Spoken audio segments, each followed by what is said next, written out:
అందరికీ నమస్కారము. ఇంకా మనము పప్పుచారు చేసుకున్నామంటే ఇన్ని రకాల కంటే ఇంకా డబుల్ వేసుకోవాల్సి వస్తుంది ఈ రోజులల్లో.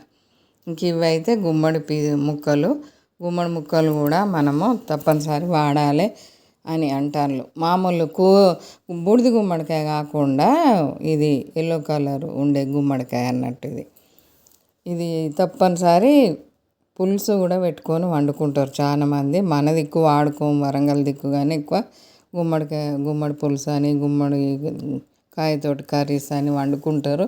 ఇంకా ఈ రోజులల్లో గుమ్మడి గింజలు గుమ్మడికాయ ఎక్కువ వాడాలని అంటారు. బూడిద గుమ్మడికాయ ఒకప్పుడు ఇట్లా 10 గల అమ్ముడు పోతే అమ్మే వాళ్ళకు అతి కష్టంగా ఉండే. ఈ రోజులలో రోజు వేల సంఖ్యలో అమ్ముడు పోతానే కావచ్చు బూడిద గుమ్మడికాయ తోటి అంత ఉపయోగం.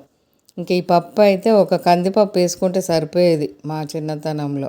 కందిపప్పు ఎంత బలం అమ్మ, చిన్నపిల్లలకు కూడా కందిపప్పుతోటి పనివడ వండి అన్నం పెట్టేవాళ్ళం. కానీ ఈ రోజులలో కందిపప్పు బలం కూడా సరిపోతలేదట. 3 రకాల పప్పులు, శనగపప్పు, కందిపప్పు, మైసూర్పప్పులో బాగా బెనిఫిట్స్ ఉంటాయి మైసూర్పప్పు వాడడం వల్ల అంటూ ఉన్నారు. ఇప్పుడు పాత రోజులప్పుడు పావురాలకు పోసే పప్పు అని వాడకనే పోదురు. దాన్ని పావురాలే తింటాయి, మనం ఇళ్ళల్లో వాడకనే పోదాము. ఇలా తాలింపుకైతే మెంతులు, జీలకర్ర, ఆవాలు ఎక్కువ వేసాము. మెంతులు అయితే ఏమాత్రం రంగు మారినేయకూడదు, గోల్డ్ కలరే ఉండాలి.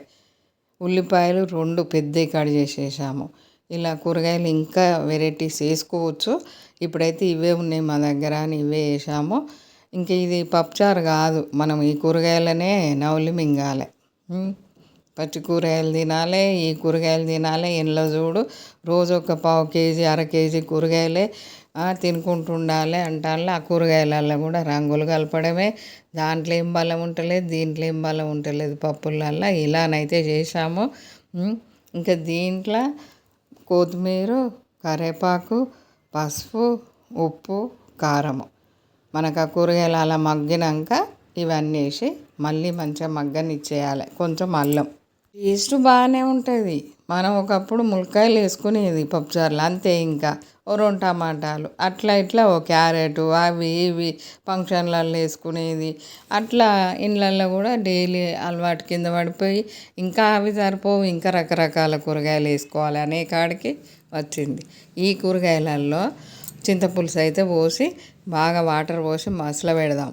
ఈ కూరగాయలు బాగా ఉడుకుతూ ఉంటే మనము ఇంకా చిన్న మంట పెట్టుకోవాలి. బాగా పెద్ద మంట పెట్టి గబా గబా ఉడకనియకూడదు.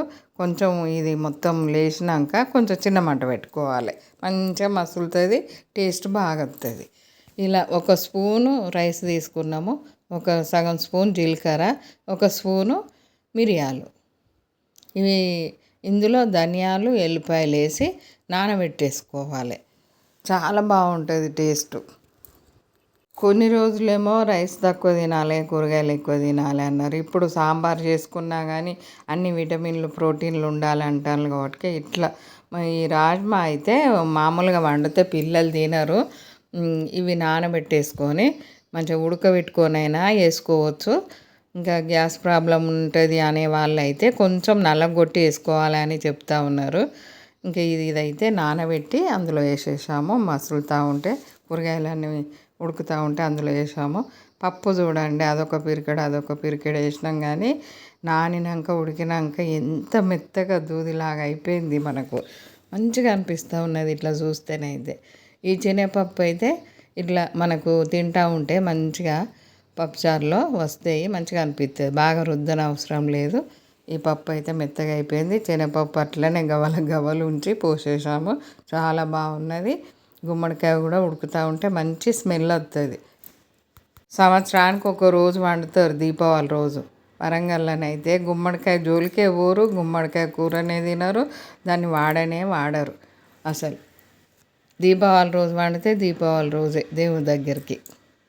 ఇలా మనం నానబెట్టిన రైసు, ధనియాలు అవన్నీ గ్రైండర్కి మెత్తగా పేస్ట్ చేసి ఇలా మసులుతూ ఉంటే దాంట్లో పోసి కలపాలి. మనం అది పేస్ట్ వేసినాక మంచిగా కలపాలి, వదిలేయకూడదు.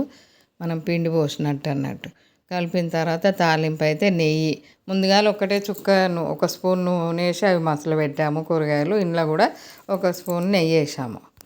ఇట్లా తాలింపుకు ఇంకా ఎల్లిపాయలు, ఎండుమిర్చి, జీలకర్ర, ఆవాలు ఎక్కువ వేసుకుంటే వేరే టేస్ట్ వస్తుంది, బాగుంటుంది. ఇంకా ఇంగువ, పసుపు తాలింపుకు. ఇంకా ఇవన్నీ కరివేపాకు వేసిన తర్వాత పప్పుచారు పోసేసి మూత పెట్టి, వెనకటినైతే గింత కూడా తాలింపు బయటికి రాకుండా మూత పెట్టేవాళ్ళు.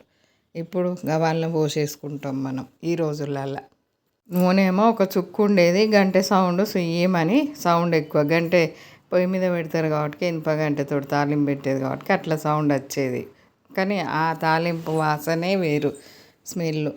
ఇప్పుడు మనం ఆవాలు ఎక్కువ వేస్తే అదే స్మెల్, పాత రోజుల స్మెల్ వస్తుంది. రోజులప్పుడు ఎక్కువ మిరపగింజలు వేసుకునేవాళ్ళు తాలింపు కంటే. ఆవాలు ఎక్కువ వాడకపోదురు, మిరపగింజలతోటే వాళ్ళు తాలింపు పెట్టేవాళ్ళు. అది కూడా చాలా మంచిది. ఇది సాంబార్ అందామా, ముక్కల పులుసు అందామా, ఇది ముక్కల పులుసే అనుకోవాలి.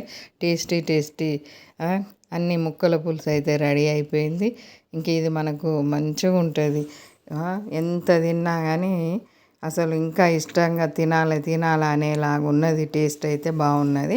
ఇంకా లాస్ట్ కొంచెం కొత్తిమీర చల్లేసుకున్నామంటే ఇంకా పిల్లలు గ్లాసులతో తాగేటట్టు ఉంటుంది. కూరగాయలేమో ముక్కలు మామూలుగా రైస్లో వేసుకొని అన్ని ముక్కలు తినేయచ్చు.